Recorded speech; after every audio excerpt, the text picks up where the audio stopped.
Mais uma vez, boa noite. A gente vai iniciar a nossa aula de hoje. E a gente vai começar a tratar de métodos econométricos. A gente vai apresentar o primeiro método econométrico que a gente vai estar abordando no curso, que é o método de regressão. Então, de maneira especial, a gente vai dar atenção hoje à regressão linear simples. E nas aulas seguintes, a gente ainda deve falar um pouco sobre regressão linear. E, na sequência, a gente apresenta outros métodos. Vou iniciar fazendo o compartilhamento da minha tela, para vocês irem acompanhando. E a gente ir observando, né, algumas situações, alguns gráficos, para a gente começar a entender qual o sentido, né, de se utilizar esse método de regressão e como é que ele funciona, né, qual o princípio que se tem por trás do método de regressão, como é que a gente vai fazer, conseguir, né, montar uma reta de regressão, como é que a gente estima os parâmetros que aparecem nessa reta, tá? Então, deixa eu começar aqui a compartilhar.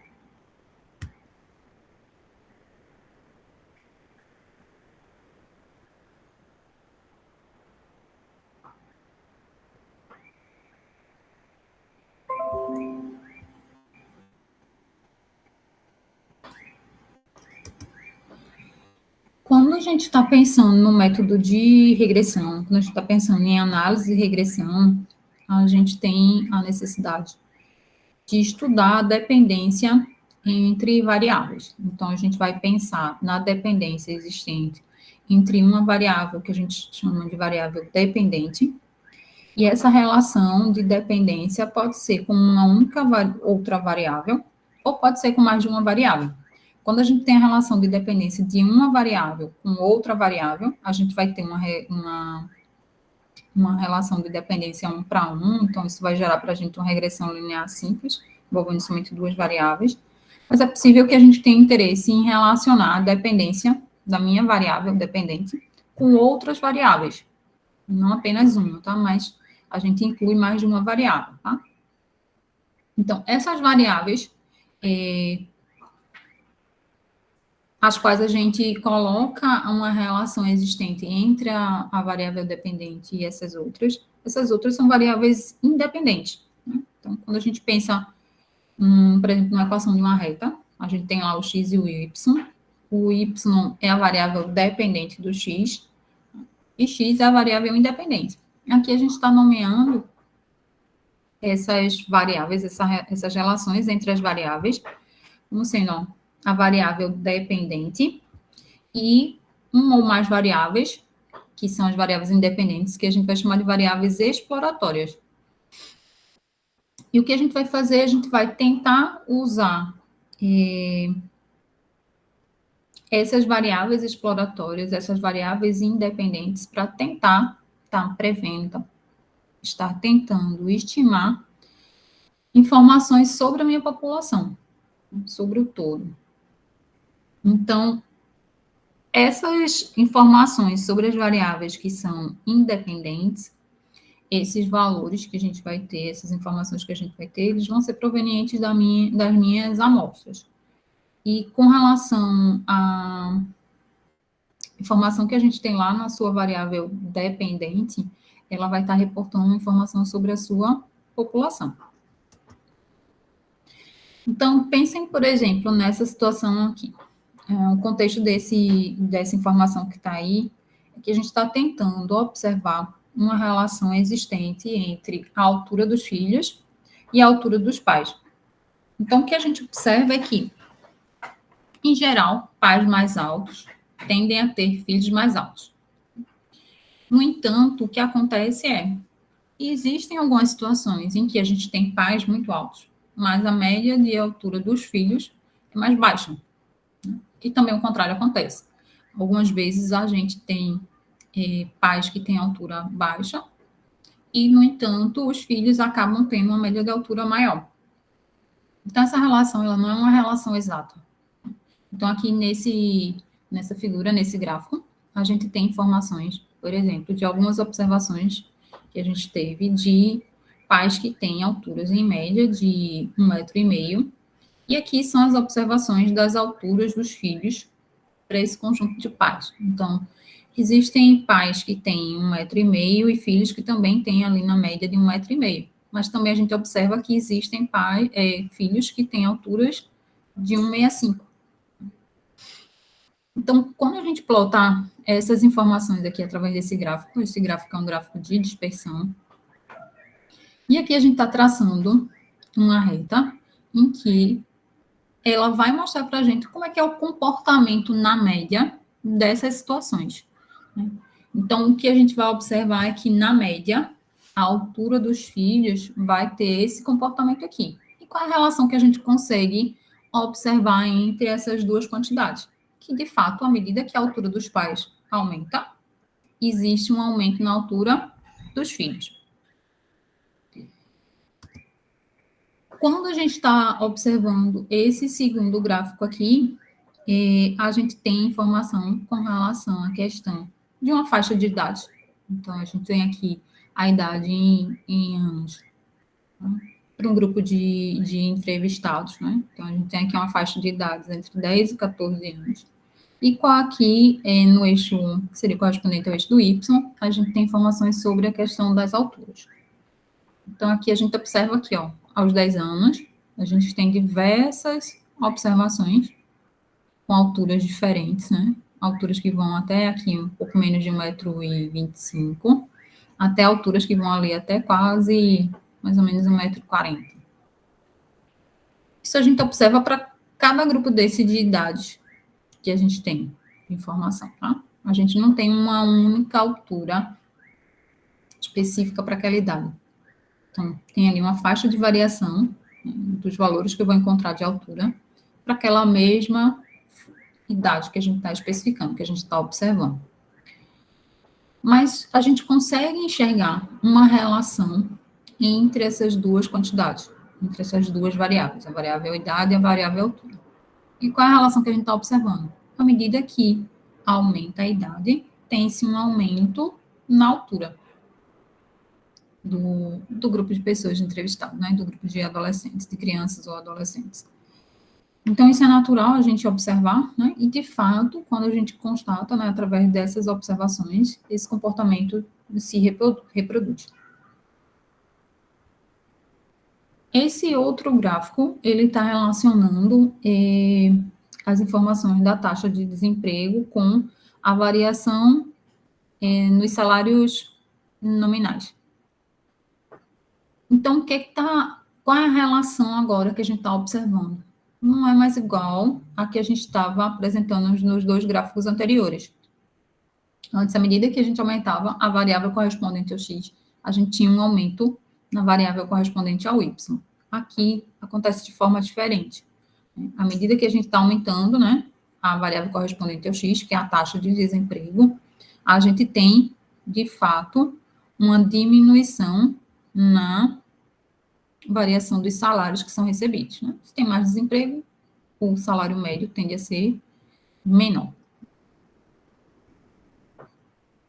Quando a gente está observando essas situações e tantas outras que a gente se depara, a gente está tentando observar, e a gente tem interesse em observar, essa dependência estatística entre as variáveis. Então, a gente vai olhar essa relação de dependência entre as variáveis baseado nas informações que a gente tem, que a gente consegue coletar através de amostras.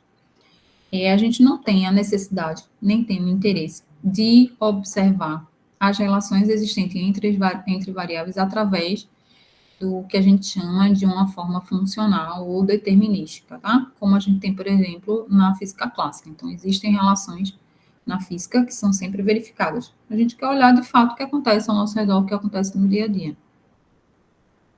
Então, quando a gente observa essas informações e a gente verifica que, de fato, existe uma distribuição de valores e não apenas um único valor fixo para essas informações aqui, o que a gente tem é variáveis aleatórias. Então, a gente tem, já que a gente tem variáveis aleatórias, o que a gente vai ter são distribuições probabilísticas para essas informações. Então, o que a gente vai fazer na análise de regressão é lidar com dependência de uma variável com a outra, Porém, a gente vai ter que ter atenção de não alegar, né, afirmar que essa relação de dependência, de fato, vai gerar uma relação de causalidade, de causação, de causalidade. A gente pode afirmar, com a análise de regressão, que existe dependência entre as variáveis, mas a gente não consegue, por exemplo, explicar uma variável em relação a outra em termos, em sentido de que uma causa um impacto na outra, tá? Existe relação de dependência, mas a gente não consegue, através da análise de regressão, afirmar sobre causalidade, tá? Essa figura aqui ficou meio tortinha, vou, enfim, enviar para vocês, eu faço um ajuste. Aqui a gente quer chamar a atenção para as diversas formas que a gente vai estar chamando, nomeando as variáveis que vão estar envolvidas na análise de regressão, tá? Então, a gente sempre vai ter, inicialmente, a gente pode pensar variável dependente e independente. Isso é uma das formas de a gente estar observando, mas a gente também pode estar nomeando variável dependente e variável explicativa, como o livro do Gujarati iniciou chamando, tá? Ou a gente pode estar chamando variável explicada e variável independente. A gente pode até, muitas vezes, faz até essa nomeação aqui, né? De dependente com independente, tá? Variável explicada com explicativa. Então, aqui ele faz uma associação um pouquinho diferente, né? Variável prevista, regressando. Então, tudo aqui estaria relacionado à minha variável y, tá? Então, é variável dependente, explicada, prevista, é um regressando, é a variável resposta, variável endógena, saída ou variável controlada. Enquanto que está associada à minha variável x, a gente poderia estar chamando de variável explicativa, independente, seria o meu previsor ou o meu regressor. É o estímulo, a variável exógena é a entrada, é variável de controle, tá? E a gente pode fazer associação aqui aos pares. Quando a gente está tratando da dependência de uma variável com apenas uma outra, a gente tem o que a gente chama de análise de regressão linear simples. Então, na análise de regressão linear simples, a dependência de uma única variável em relação a uma única variável exploratória, tá? Quando a gente vai tratar de análise de regressão linear múltipla, a gente tem dependência de uma variável com mais de uma variável exploratória. Qual a notação que a gente vai estar utilizando? Deixa eu fazer uma correçãozinha aqui, que é Nzinho. Normalmente, a gente vai estar nomeando y como sendo a variável dependente. Os x vão ser minhas variáveis exploratórias ou independentes. E essas variáveis, se a gente estiver utilizando mais de uma, a gente vai estar colocando aqui um subscrito, né, para o x, que aqui até não está corrigido logo, que seria x subscrito 1. E o mesmo a gente vai fazer para as demais, tá? Aqui. Tem um x1, subíndice 2 e aqui o subíndice k.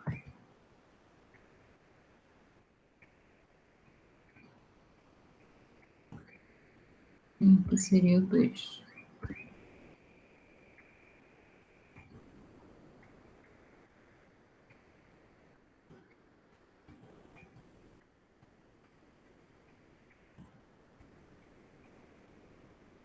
Apagou a minha.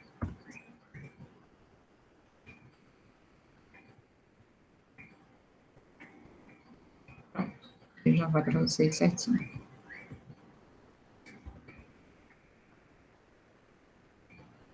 Então, cada subíndice desse aqui, né, estaria relacionado a uma variável exploratória, tá?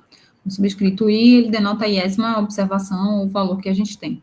N grande vai representar o número total de observações ou os valores relacionados à população, e N pequeno a gente associa ao número total de observações da amostra. Na aula anterior, quando a gente estava tratando sobre a parte introdutória de econometria versus contabilometria, a gente tratou um pouco como a gente chama os dados como a gente classifica os dados que a gente tem à disposição.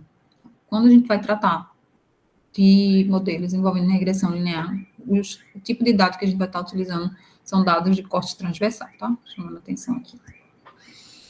Para iniciar agora a introdução do que seria a regressão linear, a gente vai iniciar pela apresentação de um problema hipotético do livro do Gujarat, tá?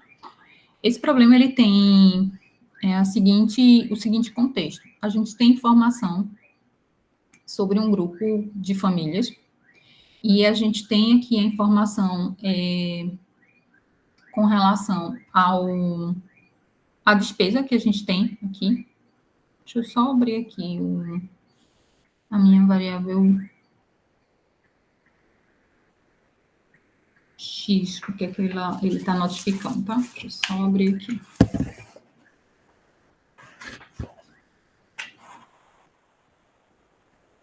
Faltou anotar qual é a variável X.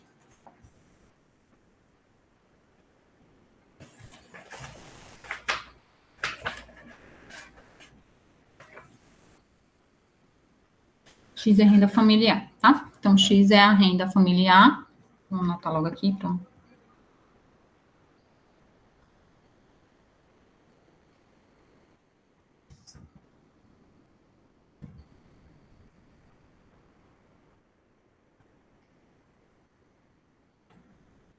X é a renda familiar e Y é a despesa com consumo das famílias, tá? Então, a gente tem a observação de quanto é a renda de um grupo de famílias e a gente tem a observação de quanto é a despesa desse consumo das famílias.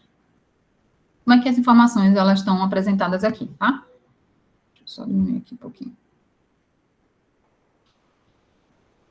Ao invés da gente apresentar a renda de todas as famílias, um a um, a gente está começando a agrupar as rendas em faixas de valores, tá? Então, aqui a gente tem algumas faixas de valores de renda. Então, esse X aqui vai representar faixas de renda. E aqui a gente tem informação de fato do que a gente vai ter de despesa para essas famílias, tá? Então, quem está ali com renda nessa faixa, tá? A gente está classificando como 80, tem essas observações aqui. Pessoas que têm, famílias que têm rendas de 55, 60, 65, 70 e assim por diante, tá? E aí, observem que essas informações que a gente tem aqui, ó, a gente consegue observar quem seria a média condicional, né, da minha variável Y, que Y está medindo a despesa com consumo, quando a gente informa esse bloco, né, de valores de X, tá? Então, por exemplo, como é que a gente calcula esse valor aqui, 65, tá? Seria, ó, 325, que é o total de despesa das pessoas que estão nesse bloco aqui de 80, dividido pela quantidade de observações que a gente tem aqui. Então, a gente tem 1, 2, 3, 4, 5 observações. Então, se a gente fizer 325 por 65, a gente, o contrário, né? 325 por 5, a gente vai encontrar o 65, né? Mesma coisa para cá. Eu vou pegar o 462 e dividir pela quantidade de observações que a gente tem aqui, a gente vai chegar nessas médias condicional de 77, tá? Observem que se a gente tiver interesse em observar qual é o valor médio total, né, de consumo, sem a gente especificar exatamente o grupo de valores de Y, o que é que a gente teria que fazer para encontrar nesse valor esperado de Y, tá?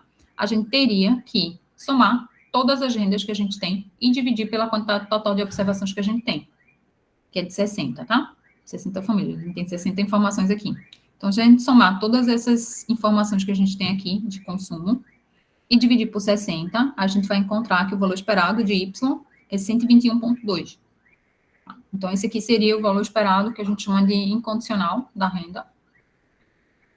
E essas informações que a gente tem aqui são as informações, né, das médias condicionais de Y quando a gente informa sobre esse bloco de valores para X, tá? Quando a gente pensa aqui nessa informação da tabela, em termos de um gráfico de dispersão, o que a gente tem é o eixo, né, que seria referente à minha variável X, eu estou indicando a minha renda, e aí vejam que, de fato, o que a gente está fazendo é esse agrupamento. Então, eu não estou colocando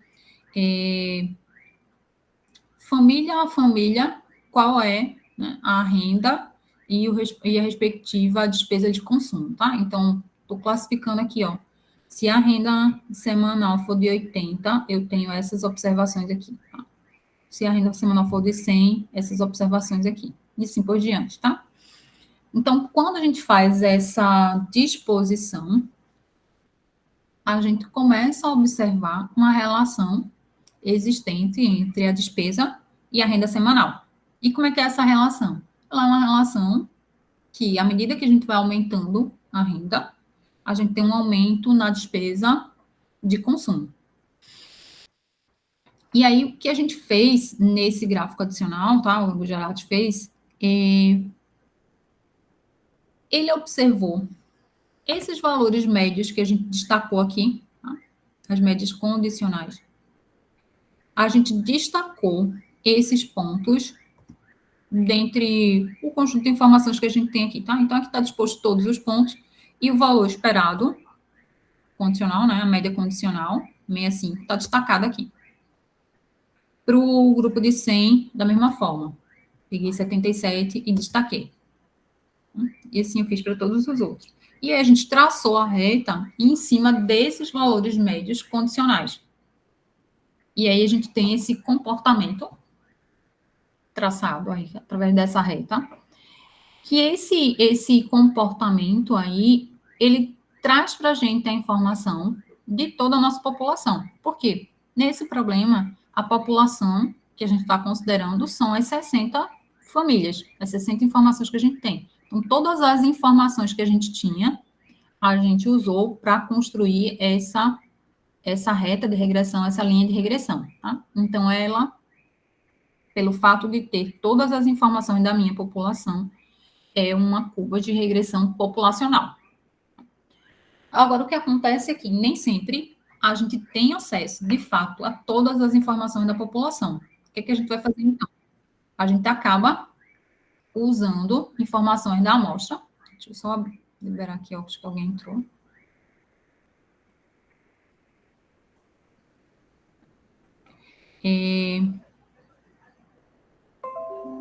A gente nem sempre tem acesso a todas as informações da população. Então, a gente vai acabar tendo que recorrer a informações de amostras, tá? Mas nesse momento a gente tem condições. Nesse momento a gente está tendo acesso, né, às informações todas da população e a gente consegue construir a linha de regressão ou a curva de regressão populacional. Tá?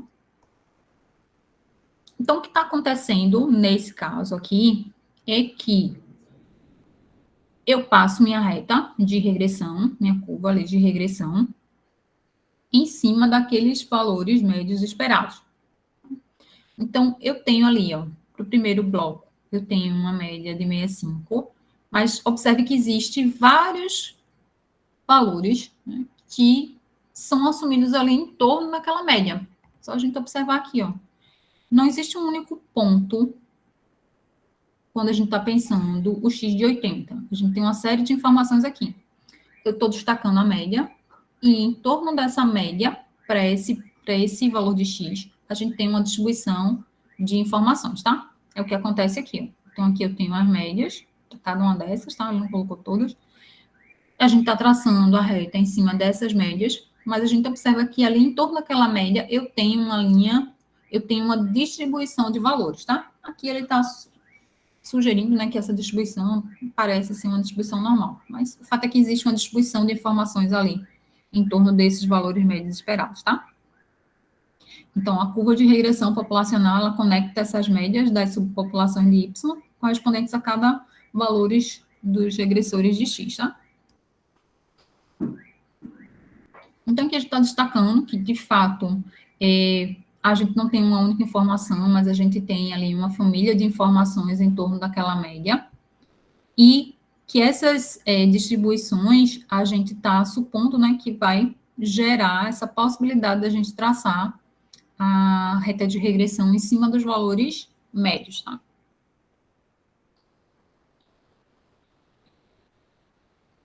Com essa informação desse exemplo hipotético, o que a gente está observando é que as médias condicionais que a gente tem, ela é função dos valores de x que a gente tem, de cada xi que a gente tem. Então, eu posso escrever dessa forma que o valor esperado de y dado xi é um f de xi, uma função de xi. Qual é o formato dessa função? Por enquanto, a gente ainda não tem, tá? Para esse exemplo que a gente acabou de fazer, na verdade, a gente até já está assumindo que é um formato linear, tá? Mas podia ser um formato qualquer. Essa equação 1 é a equação que a gente chama de função esperança condicional ou função de regressão populacional, ou, resumidamente, regressão populacional, tá? Por quê? Porque a informação que a gente tem ali, a gente está levando em consideração todas as informações que a gente tem, toda a população. Então, o que surge dali é uma regressão populacional. Quando a gente está assumindo o formato que a gente acabou de observar nesse exemplo hipotético, tá? E se a gente quiser trabalhar com um formato de regressão linear, o que a gente vai fazer é uma aproximação para que esse formato aqui, de f de xi, ele possa assumir uma forma de uma equação de uma reta ou assumir o formato de uma função linear. Então, agora, o que é que eu vou dizer? Que é o valor esperado de y dado xi vai ser um beta 1 mais beta 2 vezes xi. Então, essa equação aqui é uma equação que tem essa característica de ser uma função linear. Então, isso tudo aqui é como se fosse minha variável y, minha variável dependente. E aqui eu tenho uma relação com a minha variável independente. E algumas informações aqui que são valores constantes. Vamos falar dessa forma, tá? Seja, fazer analogia com a equação de uma reta. Beta 1 e beta 2 são parâmetros desconhecidos. Então, por enquanto, a gente não sabe exatamente quanto é o beta 1, não sabe quanto é o beta 2. O trabalho da gente vai ser, em regressão linear, determinar quem é esse beta 1, quem seria o equivalente a esse beta 2. Eles são chamados também de coeficientes da regressão. E, quando a gente pensa, né, numa forma linear, seria o intercepto e o coeficiente angular. Esse termo aqui é o intercepto, seria onde corta lá o eixo 2y, e aqui seria o coeficiente angular. Quando a gente está tratando de regressão, essa nomenclatura que a gente está adotando aqui é a nomenclatura do Gujarati. Então, ele está chamando aí os parâmetros desconhecidos de beta 1 e beta 2. Outros autores vão chamar esses parâmetros um pouquinho diferentes. Outros autores vão chamar de beta 0 e beta 1, tá? Então, por exemplo, o livro do Watson e o livro do Wolfried, ele também chama aqui de beta 0, ao invés de beta 1 ele chama beta 0, e aqui ele chama de beta 1, tá? Vão seguir a notação do Gujarati, e se você se deparar com uma notação um pouquinho diferente, é só fazer a associação. Qual é a variável que está associada ao intercepto, qual é a variável que está associada ao coeficiente angular. Feito isso, a gente não se perde, tá? Então, essa equação que a gente tem aqui é a função linear de regressão populacional. Então, vejam, aqui, quando a gente enxerga esse formato, a gente diz que é uma regressão linear da população. E por que a gente chama de linear, tá? Porque parece o formato de uma reta, é um formato de uma reta. Só que quando a gente pensa dessa forma, a gente está pensando em linearidade apenas na variável. Tá? Então, quando tem esse formato aqui, deixa eu ver se eu consigo riscar aqui com vocês. Quando a gente tem esse formato aqui, né? Y igual a x mais b. Isso aqui é uma equação linear em termos da variável x. Quando a gente olha para essa regressão aqui, para essa expressão da regressão, a gente também tem que se preocupar com a linearidade não apenas na variável, tá? A gente precisa se preocupar na linearidade com relação aos parâmetros também. Então, essa equação, ela é linear tanto na variável, ou seja, eu não tenho nenhum fator de x com um grau maior do que 1. Tá? E eu também não tenho nenhum fator aqui nos parâmetros com um expoente maior do que 1.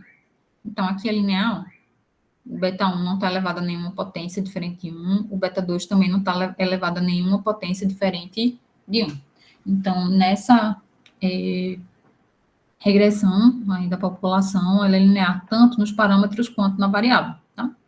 Podem existir algumas funções, algumas regressões, em que a gente tem linearidade na variável, mas não tem nos parâmetros. Ou o contrário, pode ter não linearidade nos parâmetros e ter linearidade nas variáveis, tá? E nesse caso inicial, o caso mais simples que a gente vai estar trabalhando, a gente está tendo linearidade tanto na variável quanto nos parâmetros.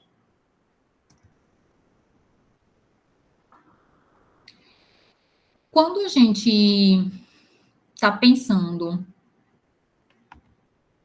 nessa regressão, o que acontece? Eu estou pensando sempre numa relação entre uma variável e outra. Tá? O que acontece é, muitas vezes, essa relação, ela é, vou chamar perturbada por outras questões, tá? Então, às vezes, a relação que a gente supõe linear, ela não é exatamente linear. Existem outros fatores que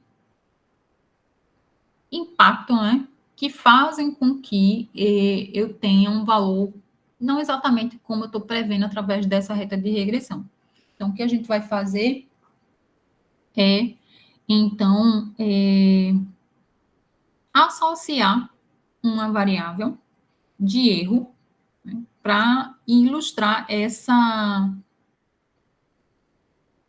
não exatidão dessa dependência. Tá? Então, a gente pensa inicialmente que é possível, sim, montar uma regressão, mas a gente não vai se fechar em que, de fato, essa dependência entre as variáveis é exatamente dessa forma, tá? A gente vai embutir uma parcela referente a um termo que a gente chama de distúrbio ou de erro. Então, observe o seguinte, quando a gente está olhando para essa expressão aqui, tá? Para esse gráfico aqui, para essa figura. O que é que acontece? A gente tem aqui os valores esperados, que estão destacados, né, para cada faixa desse de x, para cada valor desse de x, e verifiquem que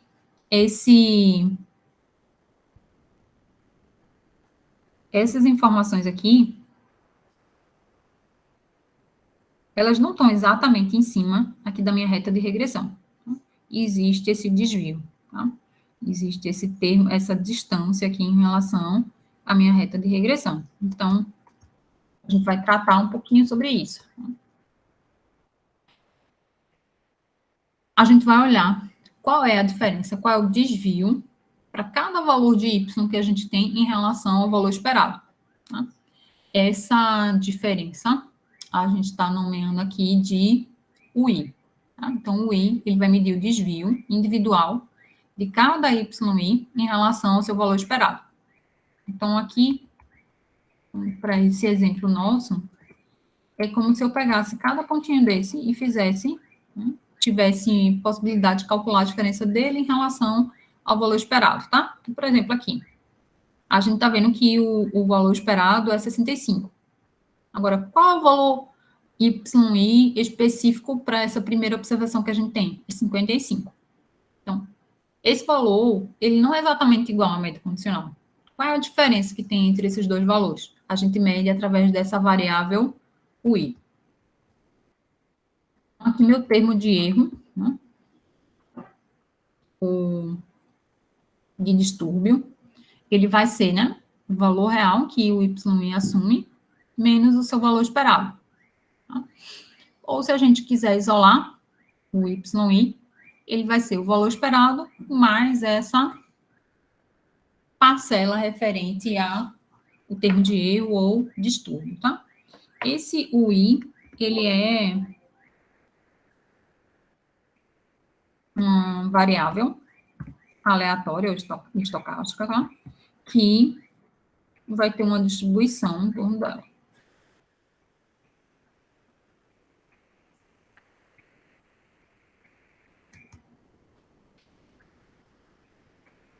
Já que a gente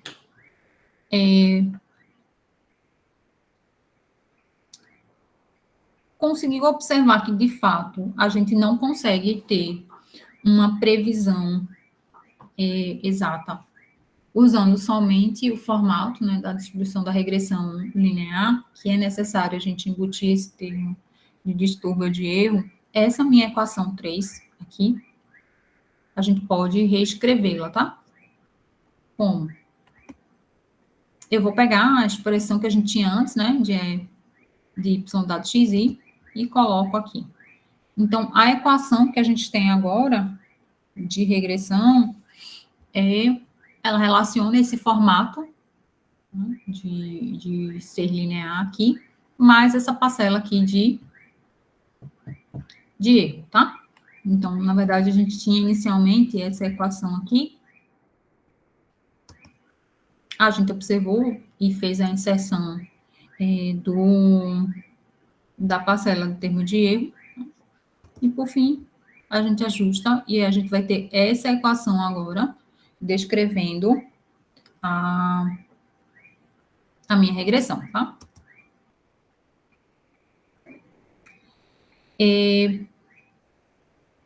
O que vai acontecer é que essa informação que a gente tem, né, de conseguir observar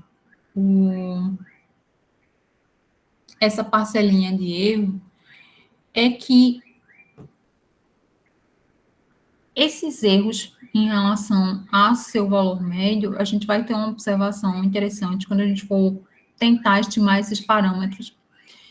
E essa observação interessante que a gente tem, ela surge daqui, tá? Que o valor esperado que a gente vai ter com relação à parcela do erro, dado qual é o xi que a gente assume, é zero. Então, ou seja, a gente tem, em média, ali que o valor esperado dos desvios vão ser zero. Então, se a gente observar todos os desvios em relação ao valor esperado, isso aí vai dar zero, tá? Aqui a gente está só destacando que essa parcela do termo de erro de distúrbio, ela vai representar para a gente todas as variáveis que a gente omitiu no pensar do modelo, tá? Então, a gente está supondo, no exemplo inicial hipotético, que a renda, ela tem uma relação, né, com a despesa de consumo. Só que a despesa de consumo, ela pode ter outras variáveis que estão impactando.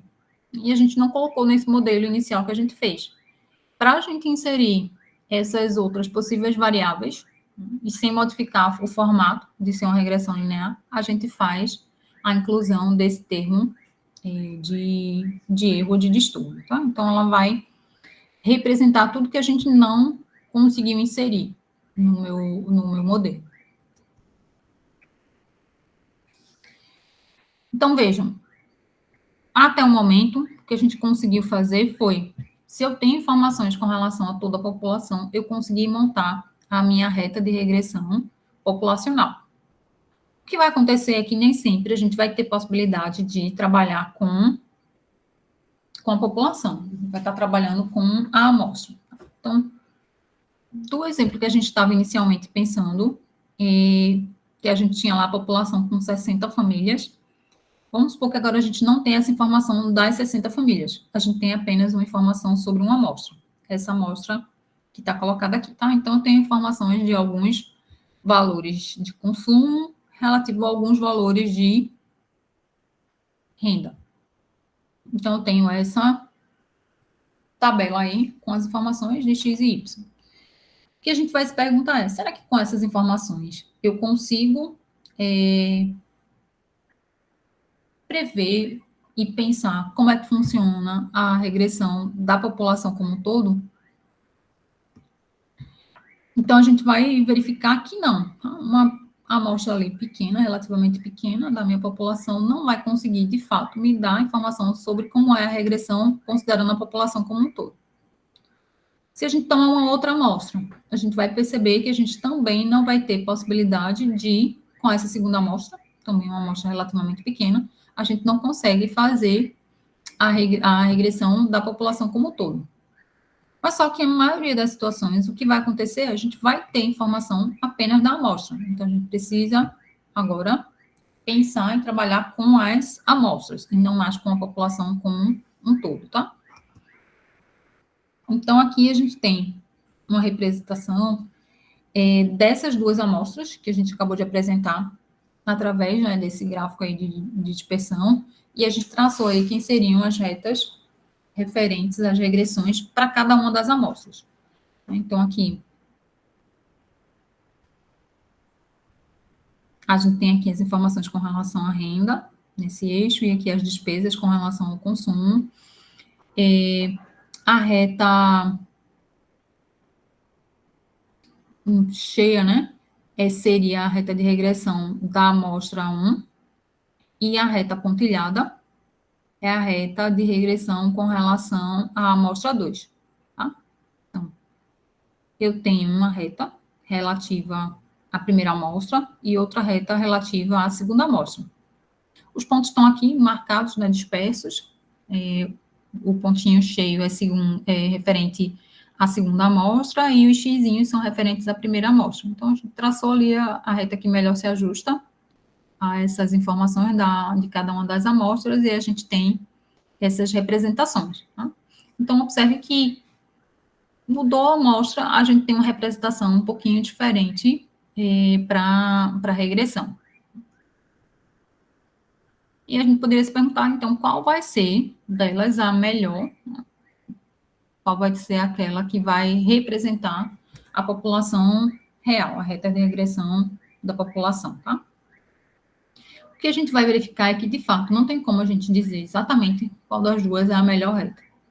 Independente de qual seja a amostra, o que a gente tem, de fato, são aproximações da reta que representa a regressão da população. Então, com a amostra, de fato, a gente não vai ter exatamente a reta de regressão da população, a gente vai ter a aproximação. E o que a gente quer é que essas aproximações, elas sejam as melhores possíveis. Quando a gente está tratando de regressão, uma função de regressão com relação à amostra, a gente vai representar através dessa equação aqui, tá?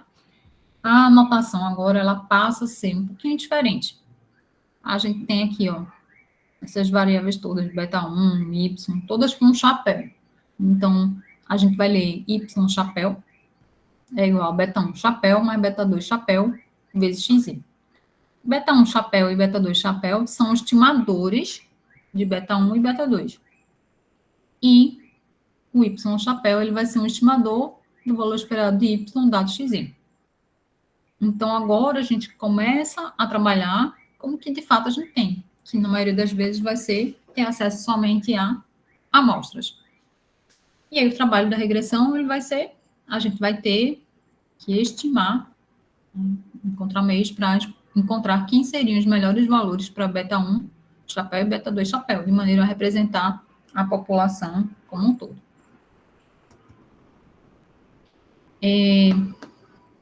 Quando a gente está pensando na forma estocástica, ou seja, a gente quer embutir não apenas essa relação linear entre y e x, a gente quer incluir esse termo de erro, né, nas informações da amostra. Agora, a gente inclui esse UI chapéu, tá, que é um estimador de UI. Então, o que a gente vai ter eu quero estimar a reta de regressão da população com base na função de regressão da minha amostra. Aqui está plotado essas duas situações que a gente vai ter e o que vai significar cada parcelinha dessa que a gente tem, tá? Então, aqui, essa reta cheia aqui é a função de regressão da população, e essa reta pontilhada, ela vai representar a função de regressão da amostra. Então, aqui a gente está destacando, se a gente pegar um valor específico de xi e seu respectivo valor de yi, como é que eu meço, né? Quem é o meu i, quem é meu i chapéu, né? Quem são os estimadores aqui de erro, né? Então, os termos de erro sempre estão associados à diferença, né, entre o valor esperado, né, da variável e o valor que de fato ela assume. Né? Então, aqui, ó, se a gente tem essa reta de regressão para a amostra, tá? Então, para esse xi, o valor de y e chapéu seria esse aqui. E o valor real para esse valor de xi que o yi assume, esse aqui de cima. Então, essa diferença vai ser o i chapéu. Já se eu estou olhando a minha reta de regressão da população, e para um valor específico aqui de xi, eu tenho a informação aqui de qual é o E de y dado xi, o valor esperado de y, para esse dado xi. É esse aqui. Mas qual foi o valor real que eu encontro para ele? Tá? Para o yi correspondente a esse xi, esse aqui de cima. Então, essa diferença aqui seria o termo de erro ou distúrbio. Tá? Então, o que a gente quer é encontrar que seriam nesses beta 1 chapéu, beta 2 chapéu, de maneira a essa regressão da amostra ser o mais próximo possível da reta que descreve a regressão da população. Até aqui, alguma pergunta, alguma dúvida?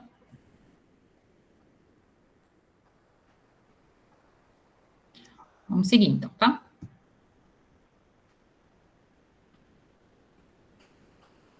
O que a gente está afirmando, né, que, reforçando que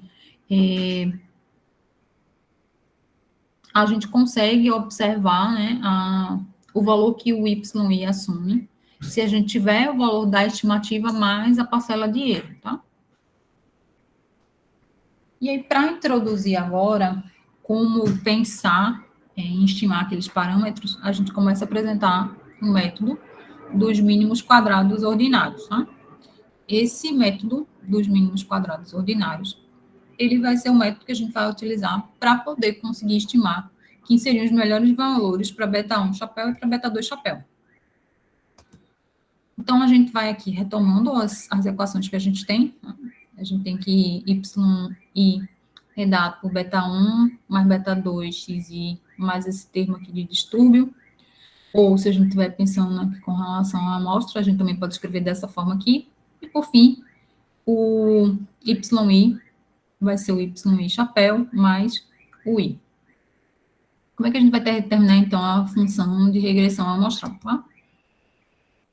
Primeiro aqui a gente reescreve, né? Isola quem seria o termo de erro. Então, o termo de erro, né? Ele vai ser yi menos yi chapéu, ou seja, yi menos beta 1 chapéu menos beta 2 chapéu xi. O que a gente quer é fazer com que esse erro, esse distúrbio, seja o menor possível. Então, a gente podia, por exemplo, inicialmente pensar em minimizar as distâncias que a gente tem, os distúrbios que a gente tem. Tá?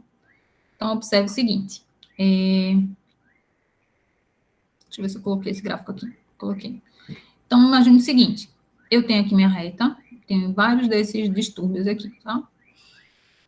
O que pode acontecer quando a gente olha somente a distância, os desvios, né, do valor que a gente está estimando para o valor real, tá?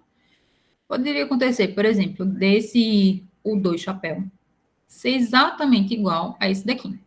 E se a gente fizesse a soma dos erros e tornasse a menor possível, o que é que ia estar acontecendo?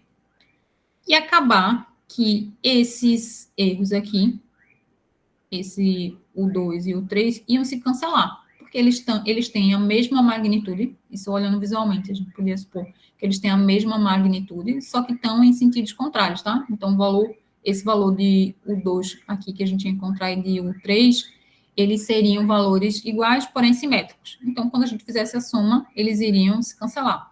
O mesmo poderia ocorrer com o 1 chapéu e o 4 chapéu. Então, eles têm magnitudes, né, iguais, vamos supor aqui, porém com sinais contrários. Então, também haveria um cancelamento. Então, a gente acabaria fazendo somente a soma dos desvios simples, não conseguindo, de fato, captar essa diferença, tá? Então, é isso que a gente está colocando aqui. Se a gente adotar esse critério, né, da soma dos resíduos ser o menor possível, esse critério não pode não ser bom, porque a gente pode recair numa situação dessa que a gente acabou de comentar. A gente ter cancelamentos, né, de desvios, e aí a gente não conseguir, de fato, observar, tá? Achar que está tudo muito bem, mas não estar de fato. Então, o que a gente vai fazer é adotar o que a gente chama de critério dos mínimos quadrados. O critério dos mínimos quadrados implica em a gente fazer a redução, encontrar o menor valor, tá? Não dos erros, não do somatório dos erros, dos desvios, tá? Mas a gente vai somar os desvios ao quadrado. Então, o que a gente vai fazer, eu vou minimizar os erros ao quadrado. Não vou minimizar a soma dos erros. Vou minimizar a soma dos erros ao quadrado. Então, vou minimizar isso aqui. Somatório de u e chapéu ao quadrado. Eu tenho que tornar isso aí o menor possível. Quem é o i chapéu? O i chapéu é o yi menos o yi chapéu. E se a gente substituir aqui a expressão, isso aqui vai ser yi menos beta 1 chapéu menos beta 2 chapéu xi. Tudo isso aqui elevado ao quadrado. O que eu quero é, isso aqui precisa ser o menor possível. Quando a gente observa essa relação, o que a gente está verificando? Que esse termo aqui, esse somatório dos erros quadráticos, ele está dependendo, na verdade, ele está em função, ele está escrito em função de beta 1 chapéu e de beta 2 chapéu. Então, quando a gente destrinchar essa expressão aí, a ideia é a gente tentar minimizar, usando técnicas de cálculo, tá? A gente vai usar a derivada, para poder achar quem seria beta 1 chapéu e beta 2 chapéu, de modo a estar num ponto crítico, ou estar no ponto de mínimo ou de máximo da minha função. Tá? Para fazer isso, a gente usa conceito lá de cálculo 1, a gente vai tomar a função e vai derivar com relação aos parâmetros que a gente quer observar. E os candidatos, né, que a gente vai buscar são aqueles em que as derivadas parciais elas vão ser iguais a zero. Então, quando a gente está ali, a minha função, a derivada dela está igual a zero, a gente tem ali um ponto crítico, possivelmente, que vai me gerar um máximo ou um mínimo. Então, é isso que a gente vai estar fazendo. Pronto. Então, vê só. O que é que eu vou fazer? Vou pegar essa expressão aqui. Vou desenvolver, tá? E vou derivar parcialmente com relação a beta 1 chapéu e com relação a beta 2 chapéu. Isso vai me gerar algumas equações, e aí eu vou manipular essas equações de maneira a ter uma expressão para quem é beta 2 e outra expressão para quem é beta 1. Tá? Deixa eu ver aqui o horário. Essa demonstração, alguns poucos livros têm, tá? Vou perguntar, deixa eu voltar aqui para perguntar a vocês. Vocês querem que eu faça a demonstração para vocês ou coloque só os resultados aqui?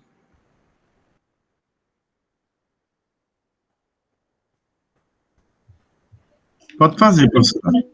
Vamos fazer, porque aí pelo menos assim, a gente observa como faz, e aí na sequência dos slides tem lá o resultado final, certo? Eu vou fazer no quadro digital, e aí os resultados resumidos estão lá nos slides, tá? Então, vou fazer no quadro, e aí vocês vão acompanhando, e o resultado final está lá, só a conclusão no slide. Vamos fazer aqui no quadro, para a gente observar. Deixa eu só parar aqui enquanto eu busco o meu quadro aqui, rapidinho.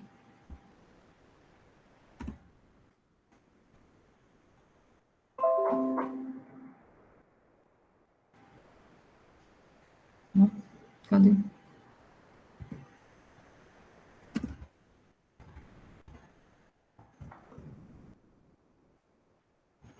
Achei.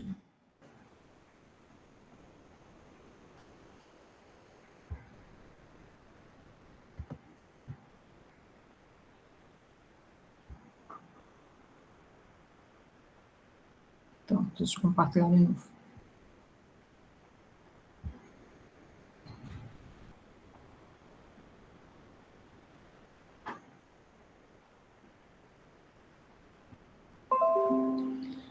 Pronto, então vamos lá. Deixa eu colocar aqui. Então, vê só. Eu vou ter o seguinte. Eu vou querer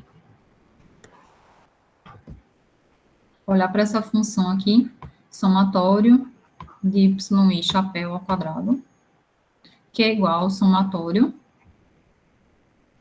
de y menos beta 1, beta 1 chapéu, menos beta 2 chapéu, xi ao quadrado, tá? Foi nesse instante aí que a gente parou. Então, o que eu quero é olhar para isso aí e pensar no menor valor possível, tá? Então, a primeira coisa que eu vou fazer, a gente já concluiu isso aqui, que esse somatório de x, de y e chapéu ao quadrado, isso aqui é uma função que depende desses parâmetros beta 1 e beta 2. Então, vou chamar dessa forma aqui. E aí, vou observar... deixa eu só ver aqui, notação. Cadê o slide? Se eu já estou chamando aqui de beta 1 chapéu, beta 2 chapéu. Tô. Então, vamos seguir. Ups. Aqui. Pronto, então vou para cá. Esse aqui é somatório de y menos beta 1 menos beta 2 xi quadrado. Eu vou enxergar isso aqui como sendo o produto, tá? Então, vou enxergar isso aqui como sendo o produto de y menos beta 1 chapéu menos beta 2 xi vezes ele mesmo.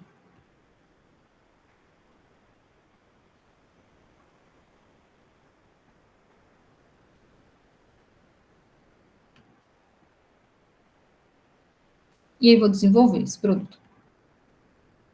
Esse vezes esse, aí vai ficar y quadrado menos esse vezes isso aqui, beta 1, y,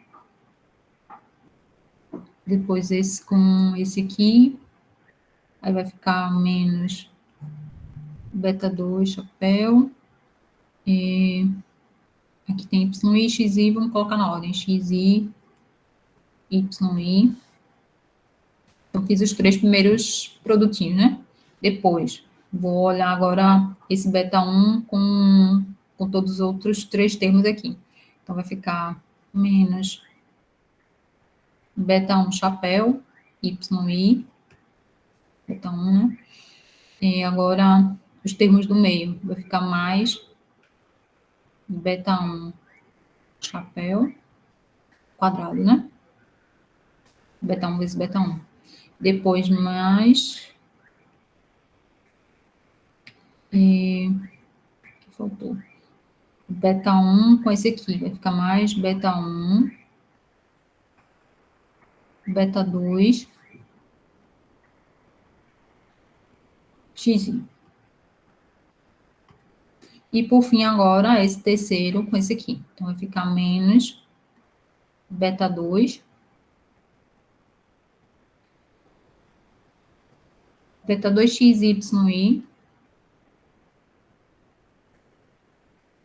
a parcela do meio. É beta 2 com esse aqui, mais... Então, beta 1... Me perdi, minha gente. Beta 2, esse aqui, Agora esse aqui é beta 1, beta 2, xi, e por fim agora mais beta 2 ao quadrado, xi ao quadrado, certo? Chequem aí, verifique se vocês conseguem visualizar alguma coisa erradinha, se não, vamos seguir. Com isso aqui, desenvolvi todos os termos, né? Tem várias parcelinhas aí. Vou tentar agrupar o que é possível, tá?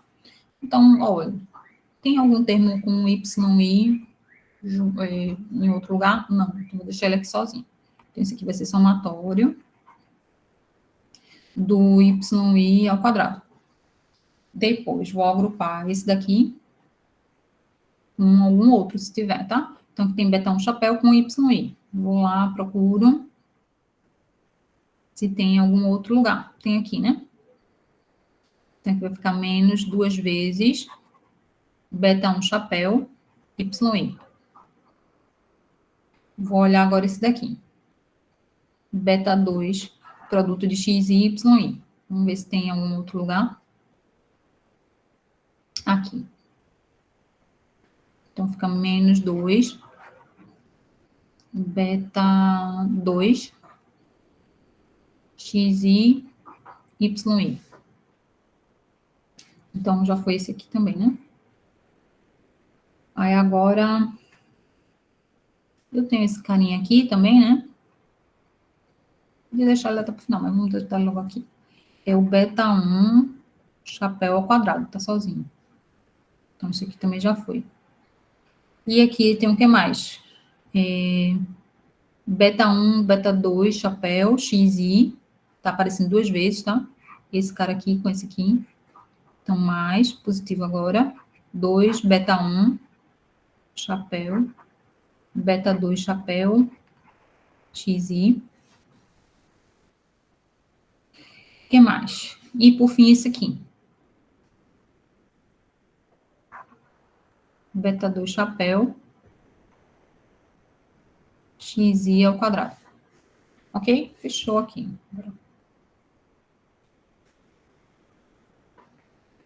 Então, tenho esse somatório. O que é que eu faço agora? Eu vou, de fato, observar os somatórios individuais disso aí, tá? Vou escrever os somatórios que a gente tem para cada uma dessa parcela. Por quê? Tem algumas delas que eu consigo simplificar, tá? E aí eu tenho que observar o seguinte, esse somatório, veja, a gente não está colocando aí o índice, mas a gente está somando nesse índice I, tá? Então, quando a gente tem constantes, essas constantes não têm impacto no somatório. Então, eu posso retirá-las do somatório. Então, aqui vou separar e vou já retirar constantes que eu posso retirar do somatório, das parcelas, tá? Então, aqui eu vou escrever como sendo somatório de YI ao quadrado. Aqui seria menos o somatório dessa parcela, tá? Só que o 2 beta 1 eu posso tirar do somatório. Então, vai ficar menos 2 vezes beta 1 chapéu, somatório de X, de YI. Para cá vai ficar menos 2 vezes beta 2 chapéu, somatório.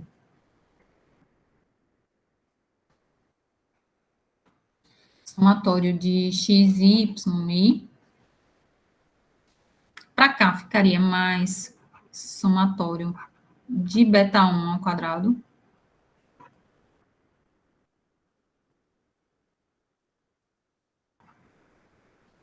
Mais 2 vezes beta 1 chapéu, beta 2 chapéu, XI.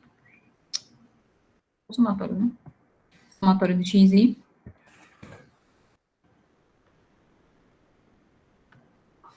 Mais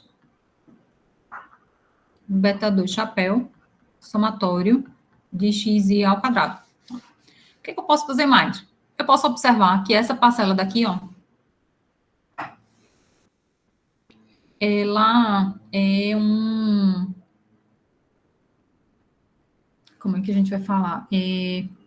Ela não depende de nenhuma variável com índice, né? I.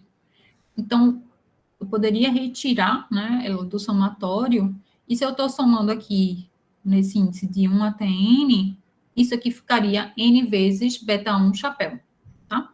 Então, é isso que a gente vai fazer. A gente vai, essa parcela aqui,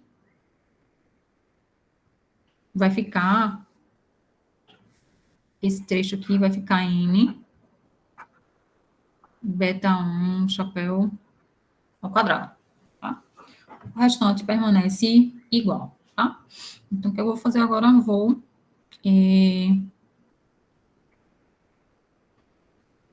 continuar, né? Então, deixa eu só copiar aqui, deixa eu ver se eu consigo copiar. Ele não tá me deixando copiar. Vamos embora aqui. Agora sim.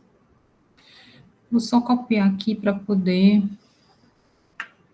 não ficar voltando. Vou apagar tudo isso aqui e transcrever esse aqui para baixo.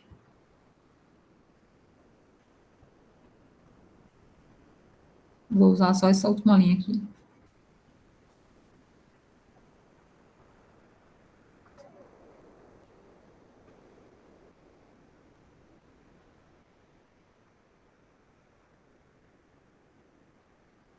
Pronto.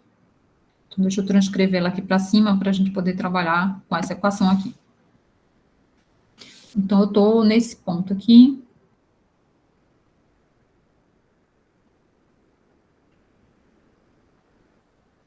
Em que eu tenho somatório de y ao quadrado, menos 2 vezes beta 1 chapéu, somatório de y, menos 2 vezes beta 2 chapéu,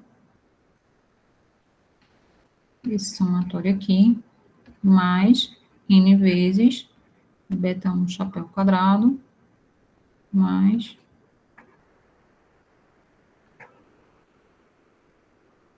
somatório de xi, mais beta 2 chapéu, somatório de xi ao quadrado. Pronto, tenho essa função aí. O que é que eu vou fazer agora? Qual é a ideia que eu tenho? A ideia é minimizar a minha função. E como é que a gente consegue encontrar, isso aqui é uma função f, né? De beta 1, beta 2. Como é que a gente consegue encontrar candidatos a serem máximos ou mínimos? Quando a gente olha a derivada igual a zero, tá? Então, o que eu vou fazer? Eu vou derivar parcialmente f com relação a beta 1, e vou fazer isso aqui igual a zero, e vou fazer a derivada parcial dessa minha função f com relação a beta 2 igual a zero. Vou ter que observar as condições de primeira ordem. Para uma dada função, as condições de primeira ordem são suas derivadas iguais a zero. Então, vou pegar essa expressão toda e vou derivar parcialmente com relação a beta 1 e depois com relação a beta 2, tá? Como é que a gente faz para derivar? Então, deixa eu só apagar aqui agora.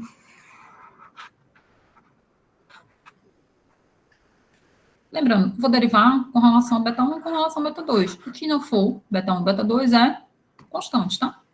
Então, quando eu vou derivar parcialmente com relação a beta 1, o que é que a gente tem aqui? Esse aqui não depende de beta 1, tá? Esse termo aqui depende de beta 1. Qual vai ser a derivada dele? Eu tenho menos 2 vezes beta 1 chapéu vezes esse somatório. Então, a derivada com relação a beta 1 aqui fica, a derivada é 1, e todo o resto é constante. Então, isso aqui vai ser menos 2 vezes somatório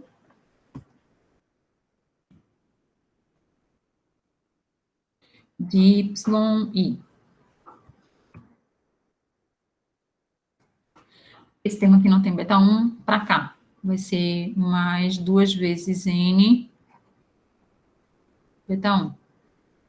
Aqui, beta 1 some, né? Vai ficar mais 2 vezes beta 2 somatório de xi. O último termo não tem, certo? Então, depois eu vou igualar isso aqui a zero, tá? Então, a derivada parcial é essa aqui. E pode colocar já aqui, né? Vai ficar menos 2 vezes somatório de yi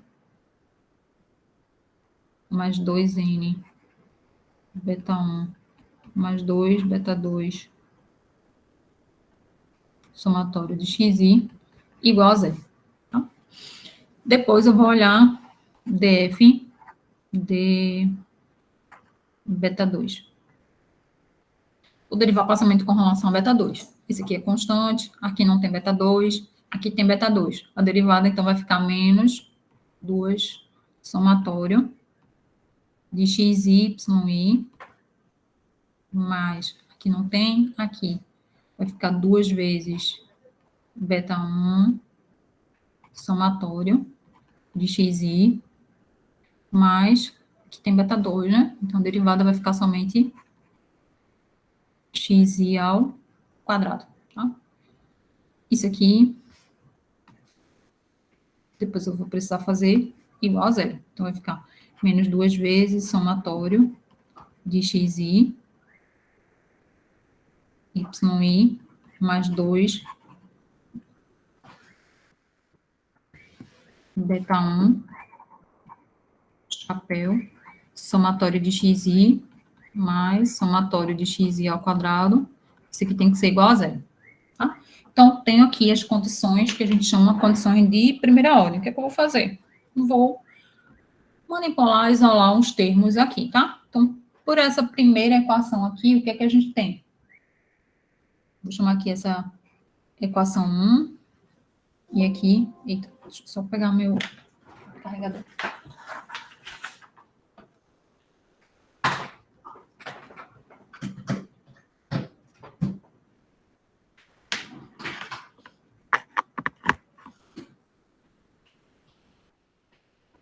Essa aqui vai ser minha equação 1, aqui é minha equação 2, tá? O que é que eu tenho aqui dessas duas equações, tá? Eu posso isolar, né, uma das parcelas que tem nessa equação 1, isolar a equação, uma parte aí da equação 2 também, tá? Então, vou trabalhar em cima dessas. Vou copiar novamente para poder não estar olhando aqui. Então, vou trabalhar com essa equação 1. Deixa eu apagar todo o restante aqui. Deixa eu ver se eu consigo. Vou fazer um recorte aqui. Deixa eu ver se consigo. Vou fazer assim. Vou recortar esse trecho, tá?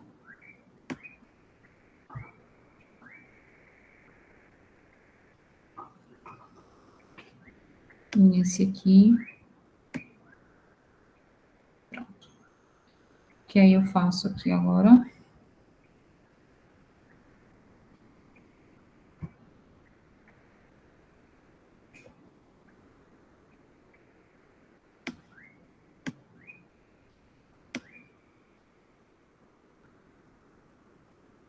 Depois eu pego outro. Vamos pegar aqui essa aqui.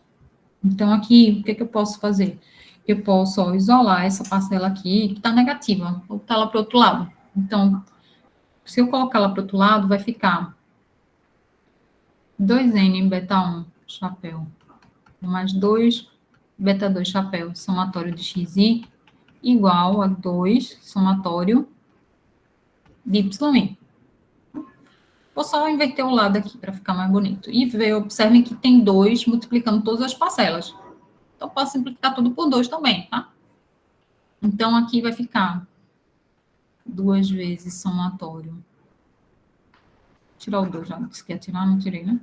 Então, somatório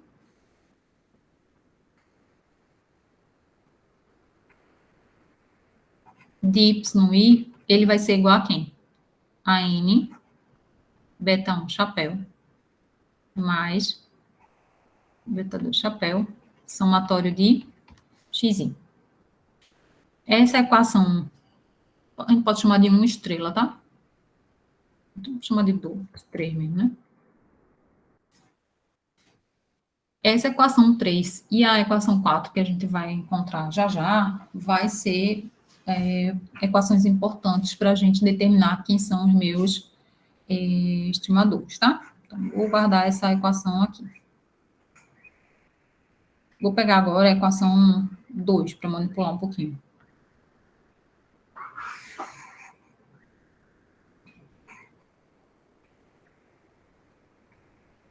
Então, aqui da equação 2, o que é que a gente tem? Vou isolar também agora o termo que está com sinal negativo. Então, vai ficar, passar ele para o outro lado, então ele ficaria 2 beta 1 chapéu, somatório de xi, mais somatório de xi ao quadrado é igual a 2 vezes o somatório de xi, yi.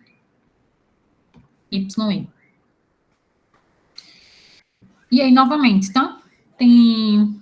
Aqui tá faltando 1, 2, eu acho. Tem, tá faltando 2 aqui. Vamos ver. Porque elas são todas iguaizinhas.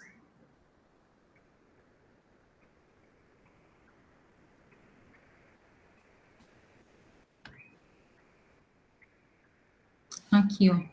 Tá vendo? Eu, quando mudei para lá, acabei esquecendo esse aqui, o último termo. Deixa eu apagar aqui. Deixa eu ver se eu esqueci aqui. Esqueci, ó. Aqui, ó, gente. Quando a gente fez aqui o desenvolvimento, esse termo aqui ficou ao quadrado, ó. Tá? É beta 2 ao quadrado. Então, tá faltando um quadrado aqui. E, por consequência, tá faltando um quadrado aqui.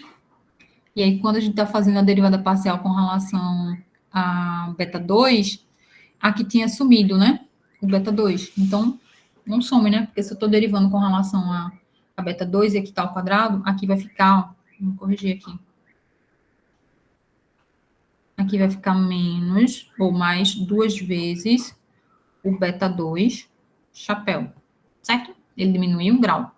Então, aqui, preciso ajustar aqui também esse termo, segundo termo.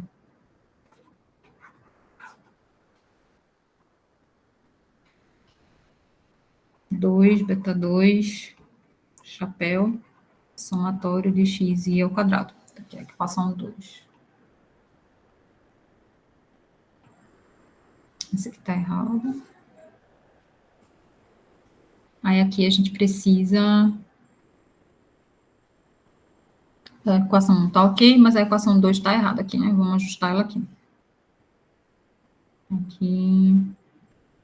Só que aqui ela tá com figura. Então, não consigo. Deixa eu pegar aqui. A equação 2 vai ser essa aqui.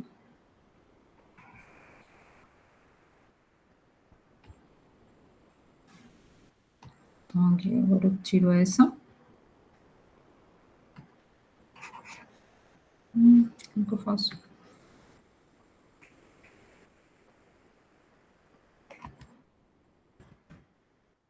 Não.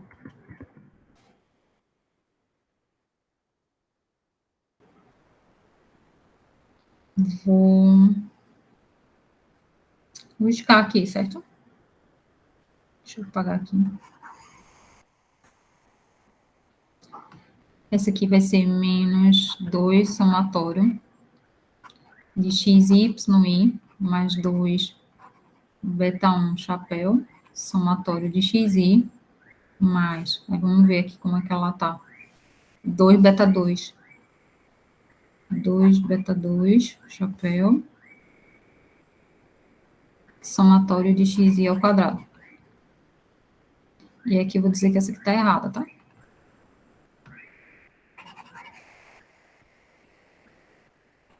Ok? Então, esse aqui tá errado.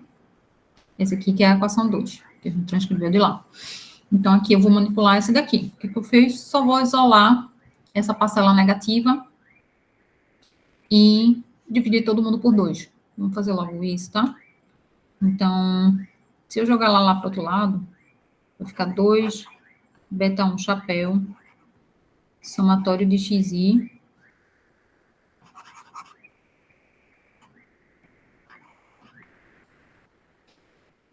mais 2 beta 2 somatório de xi ao quadrado é igual a 2 vezes somatório de xi, yi. Tá? Cancelando os dois e passando esse termo para cá para a gente isolar, eu tenho somatório de x e yi é igual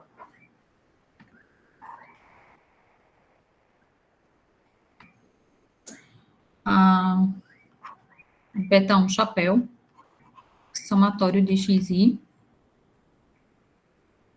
mais beta 2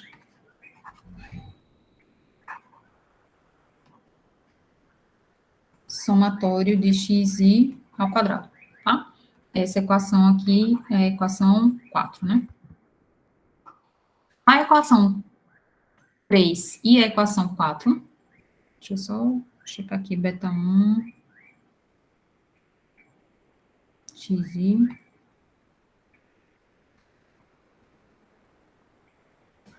somatório de xi. Essa equação 3 e a equação 4 são as equações que a gente chama de equações normais, tá? Então, 3 e 4 são as equações normais. Pronto. Aí, com essas duas equações, é que a gente vai manipular para encontrar, isolar quem seriam o beta 2 e o beta 1. Acabou. Para a gente manipular, o que a gente vai fazer? A gente vai pegar essas duas equações normais que a gente tem, a equação 3 e essa equação 4, e a gente vai fazer algumas adequações. Então, a gente vai pegar, por exemplo, a equação 3 e vai multiplicar pelo somatório de xi. E vai pegar a equação 4 e vai multiplicar por n, tá? Então, feito isso, a gente vai surgir novas equações, que aí com essas novas equações a gente consegue encontrar o valor inicial de um dos parâmetros, tá? Então, o que a gente vai fazer aqui agora é a equação 3 vezes somatório de xi e equação 4, você vezes n. Então, a gente vai ficar somatório de y e somatório de xi é igual a n beta 1 chapéu somatório de xi mais o beta 2 chapéu somatório de xi ao quadrado, tá? Porque aqui, ó, a gente tinha, aqui na equação 3, ó, estou multiplicando pelo somatório de xi, né? Então, aqui nesse termo, segundo termo, eu tinha somatório de xi e estou multiplicando pelo somatório de xi. Então, fica o somatório de xi, o resultado disso é elevado ao quadrado, tá? Que é diferente do somatório de xi ao quadrado. Então, aqui a gente tem esse aqui. E para essa aqui é a equação que a gente vai chamar de 5. E a outra equação, que vai ser n vezes a equação 4, vai ficar n somatório de xi, yi, igual a n beta 1 chapéu, somatório de xi, mais n beta 2 chapéu, somatório de xi ao quadrado. Essa aqui é a equação 6. E aí, o que a gente vai fazer? A gente vai combinar essas duas equações, tá? Como é que a gente vai combinar? A gente vai fazer a equação 6 menos a equação 5. Lado a lado, tá? Faço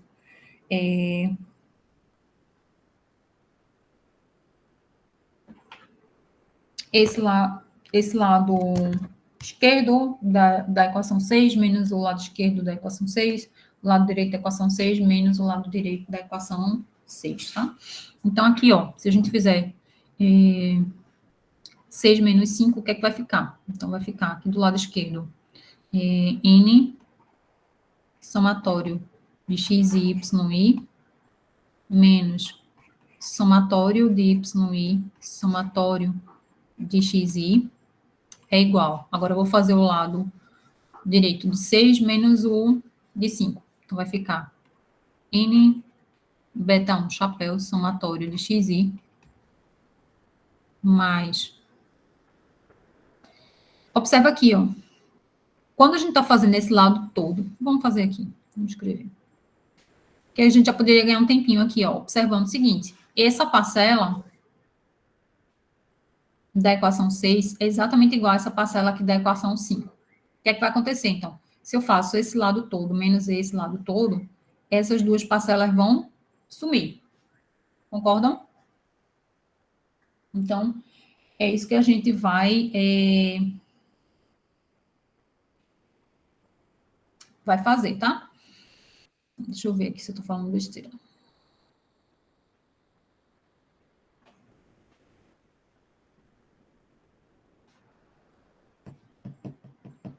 Acho que tá faltando um termo aqui. Vamos revisar aqui.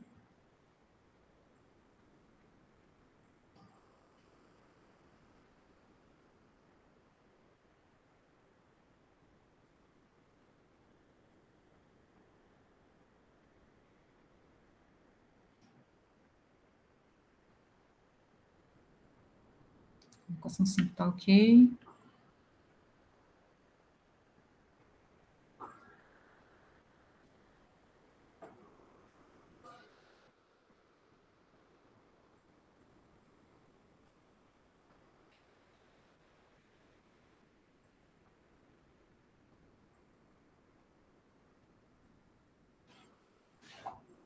Tá certo. Esse termo aqui vai sumir. Mas...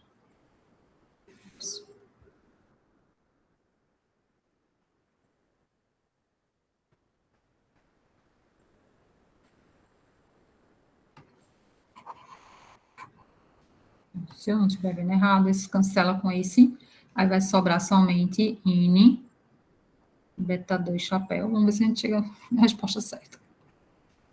Menos beta 2 chapéu, somatório de xi ao quadrado.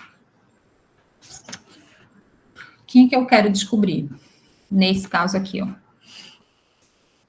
Essa minha equação agora vê que ela tem somente como incógnita, né? Em termos dos estimadores, seria somente o beta 2. Então, vou botar aqui o beta 2 em evidência. Vou colocar aqui para cá. Então, vai ficar o quê? Deixa eu ir desse lado mesmo. Se eu colocar o beta 2 em evidência, isso aqui vai ser N, somatório de xi ao quadrado, menos somatório de xi ao quadrado. E desse lado? Desse lado fica igual. Somatório de xi, yi, menos somatório de yi, somatório de xi. Ou seja, eu tenho condições agora de ter uma expressão que me diz quem é o beta 2 chapéu. Como é que eu vou fazer o beta 2 chapéu? Vou fazer essa expressão dividido por essa. Então, beta 2 chapéu vai ser igual essa parcela aqui do n vezes somatório xi menos somatório de yi, somatório de xi, sobre esse carinha aqui, né? N, somatório de xi ao quadrado, menos o somatório de xi ao quadrado. É essa mesma expressão. Aí aqui eu tenho uma expressão para o meu estimador beta 2, chapéu, em termos de informações que eu tenho da minha amostra. Para toda amostra, eu tenho informações sobre os pares x, y e i. Então, o que é que eu precisaria aqui? Para poder determinar quem seria esse beta 2 chapéu, vou precisar do tamanho da amostra, um nzinho.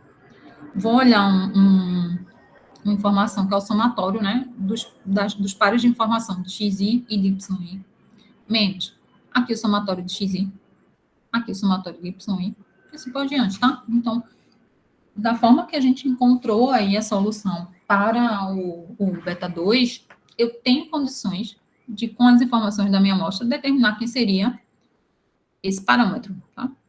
Esse estimador. E aí, veja que ele está atendendo um critério em que eu estou minimizando aquele meu erro quadrático. Então, essa daí é uma boa alternativa para a gente expressar o beta 2, tá? E o beta 1, como é que a gente faria? O beta 1 é mais simples, tem menos trabalho do que esse aqui, tá? Vamos só concluir aqui, a gente encerra por hoje. Então, para achar o beta 1, eu tenho que me lembrar o seguinte, antes disso, tá? Primeiro, eu preciso me lembrar que o y barra, ele é somatório de yi dividido por n. E, da mesma forma, x barra vai ser somatório de xi dividido por n. O que a gente tem? A gente tem que o yi, ele é beta 1, chapéu, mais o beta 2, chapéu, xi, mais o i.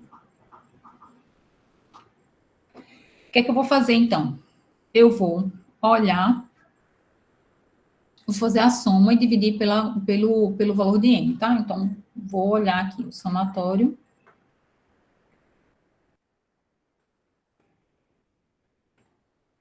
de yi sobre n. Por quê? Porque esse aqui me dá informação que eu sei, que é o y barra. E aqui eu vou tomar o valor esperado, né, dessa expressão aqui. Beta 1, chapéu, mais beta 2, chapéu, xi, mais o i. Tudo isso aqui dividido por n. Olha, aqui, isso me fornece quem é o y barra. E para cá, o que eu tenho? Eu tenho um somatório, tá?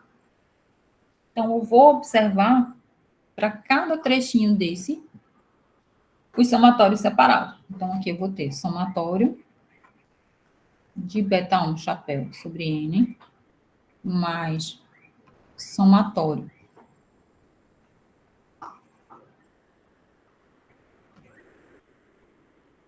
de beta 2, chapéu, xi, sobre n, mais o somatório de ui, chapéu, sobre n. O que eu consigo tirar daí, tá? Primeiro, essa primeira parcela aqui, estou fazendo um somatório de um termo constante, que não depende de nenhum índice, tá? Então, isso aqui seria um valor constante. Então, isso aqui vai ser n vezes beta 1, chapéu, sobre n, mais... Quem que vai ser isso aqui? O beta 2, ele é um termo constante também. Eu posso tirá-lo do somatório. Então, ficaria beta 2, chapéu. E quem é o somatório de xi sobre n? Isso aqui é o x barra, tá? E aqui, quem seria? É o somatório dos erros dividido por n. Tá? E a gente já viu que o somatório ali dos desvios, se a gente soma todos os desvios, esse desvio médio é zero, tá? Então, essa parcela aqui seria zero. Então, eu tenho que y barra é igual a beta 1, chapéu, mais beta 2, x barra. Então, quem que vai ser o meu beta 1? Chapéu, que é quem eu estou procurando, tá? É só isolar. Esse aqui vai ser y barra menos beta 2, chapéu, x barra. E aí, vejam, consigo determinar o beta 1 chapéu, por quê? Y barra C calcular, X barra C calcular, e o beta 2 a gente acabou de encontrar uma definição para ele. Então, com isso, eu consigo especificar quem seria o beta 1 chapéu e quem seria o beta 2 chapéu. Tá? Então, aqui, ó, só para a gente concluir, aqui estou destacando nos slides as equações normais que a gente encontrou, que a gente conseguiu derivar, e aqui as expressões para o beta 1 e para o beta 2, tá? Beta 2 chapéu e beta 1 chapéu. Ok. Perguntas? Deixa eu voltar aqui.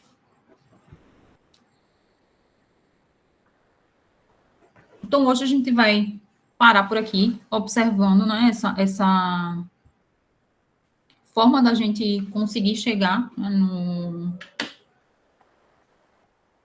na minha equação de regressão, como é que eu consigo encontrar uma expressão para os meus estimadores. E aí, para a próxima aula, a gente vai observar como é que isso funcionaria na prática, como é que eu consigo, de fato, calcular uma reta de regressão, né, dado as informações da amostra, e observar, né, outros problemas aplicados. E, além disso, a gente vai destacar algumas considerações que a gente faz com relação a esse modelo da regressão linear. E, se for possível, a gente já introduz como é que seria regressão múltipla, tá? Vamos com calma, vamos focar um pouquinho de tempo com relação à questão da regressão linear, para a gente poder conseguir solidificar bem como é que funciona, para os outros modelos serem mais tranquilos. Tá joia, gente? Perguntas? Dúvidas? Tá tranquilo, professora. Hoje foi puxadinho, não foi essa parte aí matemática. Mas aí é interessante a gente olhar, porque a maior parte dos livros não traz, tá? A demonstração. Então, não é algo que a gente tem a necessidade de cobrar numa avaliação, mas é importante a gente entender de como é que surge para ir clareando, né? Como é que a gente manipula, por exemplo, os somatórios, como é que a gente enxerga, né? Maneiras de a gente simplificar as expressões. Então, esse exercício é interessante que a gente vá fazendo também. Entendi. Gente, vamos ficar por aqui hoje. A próxima aula, eu devo gravar um vídeo, tá? Essa semana eu não consegui fazer a aula síncrona na segunda-feira, tinha um outro compromisso, mas eu acredito que próxima semana a gente deve voltar para segunda-feira. Eu sinalizo para vocês na segunda-feira de manhã, se a gente faz na segunda-feira mesmo, ou se a gente deixa o síncrono para quarta, tá bom? Aproveitem Tá aí o São João, descansem um pouquinho também, estudem, né? Comecem a estudar também, quem ainda não começou, porque aí já já a gente chega na data dessa primeira avaliação. Vou parar aqui a gravação. Qualquer coisa, comentem lá nos fóruns, tá? Ou então me mandem um e-mail. Joia? Combinado? Obrigada, gente, por hoje. Tenham todos aí uma boa noite e até a próxima aula. Obrigada, tchau, tchau. Obrigada, boa noite, professora. Obrigada, boa noite.